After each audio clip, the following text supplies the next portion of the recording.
Sziasztok, Fanni vagyok. Sziasztok, Kriszti vagyok. Mi történik akkor, hogyha nem a szülőhazádban kezdesz el dolgozni, illetve ott dolgozol 10-20 évet, aztán úgy döntesz, hogy kiköltözöl külföldre, akár Európán belül, akár mondjuk egy távoli kontinensre. Mi történik akkor a nyugdíjoddal, hogyha majd 60 éves elmúltál, és visszatekintesz az életedre, és azt mondod, hogy jó, én befejeztem a munkát, és szeretnék már nyugdíjas lenni, akkor honnan fogod kapni a nyugdíjadat? Erre kaptunk választ.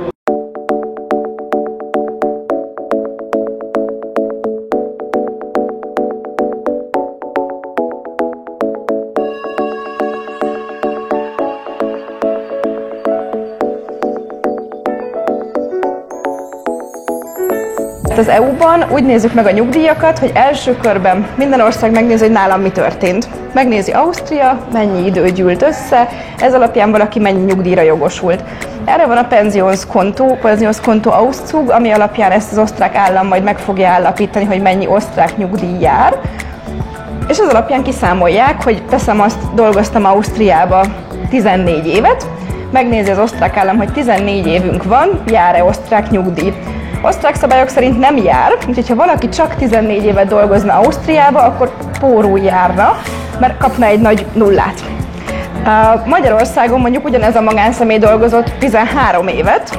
Magyarország mit csinál? Ő is megnézi, hogy nálam mennyi lett befizetve, hány évünk gyűlt össze, és az alapján kiderül Magyarországon is, teszem azt, hogy 13 év nem elég semmire, megint csak van egy nagy nullánk. Hogyha valaki dolgozott mondjuk még Olaszországban is pluszba 9 hónapot, Olaszország megint csak mit csinál? Megnézi, hogy nálam a saját országom szabályai szerint mi jön ki, kijön nulla.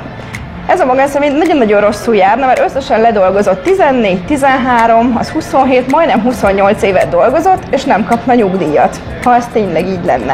Viszont a nagyon nagy szerencsénk, hogy az EU-ban összeszámítódnak az idők. Összeadódik a 14, meg a 13, meg a 9 hónap is, és tényleg van 28 évünk. Szóval első lépésben mindegyik ország megcsinálja a saját számítását, ahol kijön a nulla vagy egy akármilyen szám. Az ország elvégzi azt a számítást is, hogy például Ausztria van 14 évem, az EU-ban van majdnem 28 év, akkor a 14 évnyi keresetet kibővítem 28 évre, arányosítgatom ezt-azt csinálok, visszaarányosítják 14 évre, és kijön egy szám, teszem azt, hogy 600 euró. Magyarország elvégzi ugyanezt a számítást, nekik van 13 évük, azt felarányosítják 28 évre, visszaarányosítják a példánkban a 13 évre, kijön, hogy jár Magyarországon, megint hasamra ütöttem, 100 000 forint. Olaszország mit csinál? Van 9 hónapom, az nem jó semmire. Ezt a 9 hónapot, ami igazából egy év alatti időszak, ezzel azt csinálják az EU-s országok, hogy hozzádobják annak az országnak a jogosultságához, ahol a magánszemély legutoljára dolgozott. Hogyha ez mondjuk az esetünkben Ausztria, akkor Ausztriában nem 14 év lesz, hanem 14 éves 9 hónap. És úgy számolja ki ausztriai juttatásokat. És akkor mindegyik ország megnézi, hogy oké, kijött a saját számításaim alapján, a mostani példám jó nagy nulla, és kijött az EU-s számítás alapján, vagy ez az összeszámítás nemzetközi számítás alapján kijön egy másik összeg, és a két összeg közül a nagyobbat fogja folyósítani. Szóval ebben a példában, amit most hoztam, Ausztria folyósítana 600 eurót, vagy kicsit többet, mert az olasz idők is benne vannak, Magyarország meg folyósítani a 100 000 forintot. Úgyhogy az EU-ban mindig így működik, hogy több országból fogunk nyugdíjat kapni. Nincs olyan, hogy az egyik ország a jogosultságát átadná teljes egészében a másik országnak. Magyarország utalja a saját kis 100 000 forintját, és Ausztria utalja a saját 600 euróját, plusz a minimális kis olasz részt ebben a példában. Ez biztonságos amúgy, mert hogy felmerül az a kérdés, hogy oké, hát itt élek Ausztriában, és akkor nyilván megkapom az osztrák nyugdíjat, na de számíthatok arra, hogy akkor tuti meg fogom kapni Magyarországra, és tehát nem vészel a rendszerbe ez a dolog? Elvészni nem tud, mert vannak az egyezmények. Amire nagyon-nagyon kell figyelni, hogy fogjuk ezt 65 éves korunkban bizonyítani, hogy nekünk itt voltak idejeink. Erre Ausztriában van a Pensionskonto Auszug, ott dokumentálva, hogy ki mennyit dolgozott, ki mennyi pénzt keresett, kinek mennyi idője gyűlt össze az osztrák rendszerben. Szerencsére Magyarországon is van egy hasonló rendszer. Magyarországon az adategyeztetési eljárás ennek a folyamatnak a neve.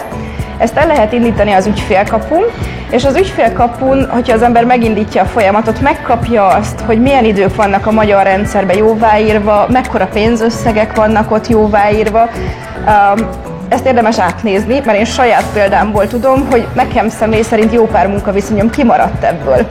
És most, amikor ezt megcsináltam, még tudtam alátámasztani munkaszerződéssel, bérpapírokkal, különböző bizonyítékokkal, hogy én ott tényleg dolgoztam. És akkor a magyar hatóság fel is könyvelte ezeket az időket. Most viszont 65 éves koromban már biztos, hogy nem lett volna meg. Na igen, az a régi munkaszerződésem. Hogy az ember nem gondol még mondjuk egy 30 éves korában, hogy na mi lesz 20 vagy 30 év múlva, akkor ezt már érdemes most megcsinálni? Igen, én mindenkinek azt javaslom, hogy minél hamarabb csináljátok ezt meg. Hogyha Magyarországról eljöttetek, csináljátok meg ezt az adategyeztetési eljárást, körülbelül fél év lesz az átfutási idő, förtelmesen hosszú folyamat, viszont megéri. Mert utána a kezembe van egy papír, amit így lehet lobogtatni, hogy nekem Magyarországon ennyi időm és ennyi pénzem gyűlt össze. Ha utána még egyszer hazamegyek Magyarországra, nem gond, akkor igazából ezt folytatják. Ez ugyanúgy, mint a penziónszkontó, hogy tudják folytatni, folyamatosan ezt bővítik ki, és akár lehet ezt így időközönként is lezáratni, viszont ha valaki elköltözött Magyarországról, nem is akar már hazamenni, akkor mindenképpen érdemes megcsinálni. Fontos odafigyelni az, hogy ezek a szabályok, ez az összeszámítás, arányosítgatás, össze-vissza rakosgatás, az EU-ban működik. Illetve van egy lista, ahol fel van sorolva, hogy Ausztriának, meg Magyarországnak melyik országokkal van ilyen TB egyezménye, ahol a nyugdíjakat össze tudják számítani, viszont ez nagyon kevés országgal van. Szóval, ha valaki egy olyan országba megy el dolgozni jó pár évre, ahol nincsen egyezmény, akkor lehet az, hogy ott dolgozott 5 évet, 10 évet, de ezt se Ausztria, se Magyarország nem fogja figyelembe venni, és ezek valószínűleg akkor hiányozni fognak neki. Úgyhogy ezt nézzétek meg nagyon konkrétan, hogy hol dolgoztatok, ha ez EU-s ország, akkor teljesen jók vagyunk, ha bármi egyéb, akkor érdemes utána nézni, hogy vajon ez számítani fog, vagy nem fog számítani.